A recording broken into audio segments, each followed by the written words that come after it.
प्रभु यीशु मसीह के सामर्थी नाम में आप सबों को एक और बार जय मसीह की। ये मेरे फिर से सौभाग्य की बात है परमेश्वर के जीवित वचन को आप सबके साथ बांटना। अजीजों, आज एक खास संदेश मैं आपके साथ बांटना चाहता हूँ और मैं विश्वास करता हूँ जब हम मिलकर इसको मनन करेंगे परमेश्वर का अनुग्रह हम सबकी जिंदगियों के पर होने पाएगा। आज के मनन का भाग हमने लिया है भजन 27, उसकी 4 आयत लिखा है।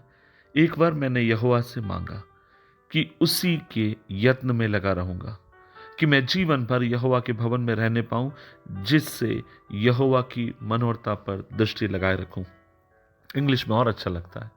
One thing I have desired of the Lord that I will seek him, that I may dwell in his house, I may dwell in the house of the Lord all the day of my life, to behold the beauty of the Lord and to inquire in his temple। एक बात मैं आप सबसे कहना चाहता हूं, जब हम परमेश्वर की महानता के बारे में बात करते हैं या जब हम परमेश्वर की पवित्रता के बारे में बात करते हैं, ये बहुत ही आसान नहीं है कि महान और अगम्य परमेश्वर जो पवित्रता से भरपूर है, जो शुद्धता से भरपूर है, उसके उस रूप में उसको समझना। मैं दूसरे शब्दों में कहना चाहता हूं कि कोई भी व्यक्ति अपनी भाषाओं में उसकी सुंदरता को, उसकी मनोरता को पिरो नहीं सकता। कोई भी व्यक्ति अपनी भाषाओं की सीमितता में परमेश्वर को व्याख्या नहीं कर सकता। तो वे परमेश्वर को क्या भाया?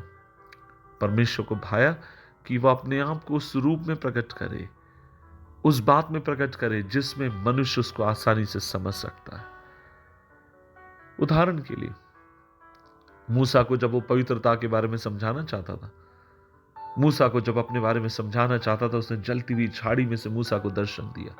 और जो ही मूसा उस झाड़ी को देखने के लिए उसके निकट आता, तब प्रभु ने कहा, अपने जूते निकाल कर फेंक दे, क्योंकि जिस स्थान पर तू खड़ा है वो पवित्र है। परमेश्वर मूसा से बात करना चाहते थे। परमेश्वर मूसा को पवित्रताई के मूल्य को समझाना चाहते थे।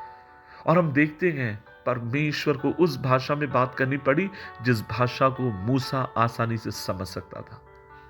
इसलिए मैं आपसे कहना चाहता हूं, जिस तरीके की हमारी सोच है, जिस तरीके का हम व्यक्ति हैं, जिस तरीके का हमारा व्यक्तित्व है, हमारा परमेश्वर विश्वास योग्य है, उस तरीके से आपकी मेरी जिंदगियों के साथ वो बात कर सकता है। उस तरीके से परमेश्वर हमारी जिंदगियों के ऊपर अपने आप को प्रकट करने के लिए विश्वास योग्य परमेश्वर है।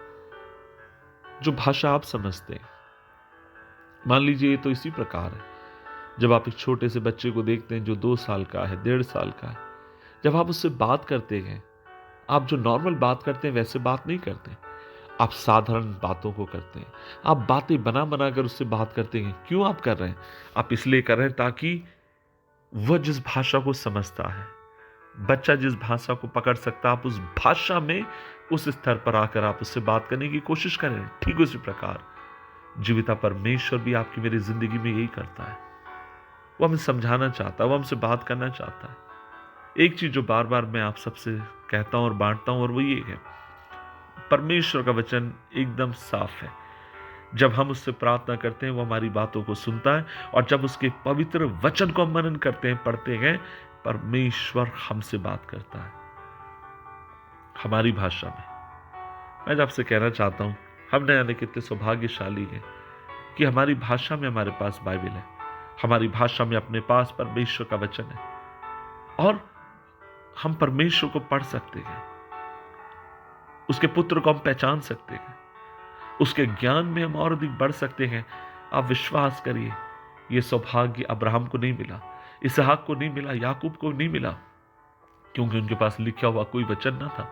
उनके पास कहानियां थी जो उन्होंने अपने दादा परदादाओं से सुनी।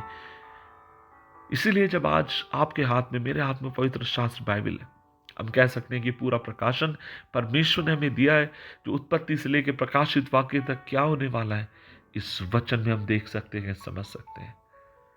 अजीज, इसलिए आज मेरी परमेश्वर से प्रार्थना है, आप प्रभु से प्रार्थना करें ताकि वो आपकी सोच को खोले, आपकी समझ को खोले, ताकि आप परमेश्वर के वचन को समझने पाए, प्रभु के वचन को मनन करने पाए। जितना आप उसको समझते हैं, जितना उसको आप जानते हैं, उतना आप उसके निकट आते जाते रहते हैं, उतना उसको आप पहचानने लगते हैं, उतना आप उसके दिल से लगकर लिपट के रहना शुरू करते हैं। आइए मिलकर दुआ करें। प्रभु जी, हम धन्यवाद देते हैं आज हमारी तुझसे प्रार्थना है प्रभु, उस भाषा में हमसे बात कर जिसे हम समझ पाए। प्रभु जी, हमें अनुग्रह दे ताकि हम तेरे वचन को समझें, तेरे वचन को मनन करें, तेरे वचन को जाने, और प्रभु जी हम तेरे मुख्य के खोजी हो। कृपा दे, यीशु मसीह के नाम से मांगते हैं, आमीन, आमीन, आमीन।